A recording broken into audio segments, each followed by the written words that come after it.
Hi friends, బాగున్నారా? బాగుండాలి అందరూ. ఈ మధ్యలో ఎక్కువగా బాయ్స్ శాతం ఎక్కువైపోయి లేడీస్ శాతం బాగా తగ్గిపోవడం వల్ల ఏం చేస్తున్నారంటే పెళ్ళిళ్ళ బ్రోకర్లు పట్టుకుంటున్నారు.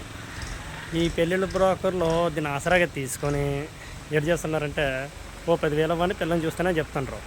10,000 ఇచ్చిన తర్వాత ఏదో ఒక పిల్లనే మనకున్న లోపాలని మూసేసి ఆ పిల్లతోళ్ళకి ఏ లోపల ఉంటే అవి మూసేసి సంబంధం తెస్తున్నారు. ఒకే ఒకటి పిల్లోడి గురించి వాళ్ళకో ఆ పిల్ల గురించి వీళ్ళకో తెలిసిన తర్వాత సంబంధం కట్ అయిపోతుంది. కట్ అయిపోయిన తర్వాత సార్ అలా జరిగింది ఏం చేద్దామని అడిగితే ఇంకాడు వాళ్ళ పాళ్ళ ఇది పోదుడు ఏమి ఉండదు. అలాంటి పిల్లలు బ్రోకర్లు ఎక్కువ ఉన్నారు. ఫస్ట్ డబ్బులు ఇచ్చే వరకు సంబంధాలు తెస్తానండి అంటాడు. ఇంటికి వెళ్తే ఆఖరికి ఒకే ఒక సంబంధం ఈ మంచిదో చెడ్డదో ఒకటి తెస్తాడు. అయితే అయింది, లేదంటే ఏక పెట్టించుకోడు. కనుక మీరు కంగారు పడి పెళ్ళిళ్ళు బ్రోకర్లు నమ్ముకొని పెళ్ళిళ్ళు చేసుకుందని చూడకండి. ఏదో 4 ఊర్లు పోగొట్ట చేయండి, కుదిరితే అదే జరుగుతుంది. మీ తలలో రాసిపెట్టి ఉంటే లేదనుకోండి దేవుడి దయ్య, దేవుడి నిర్ణయం, దానికి ఫిక్స్ అయి ఉండండి. ఓకేనా ఫ్రెండ్స్, బాయ్.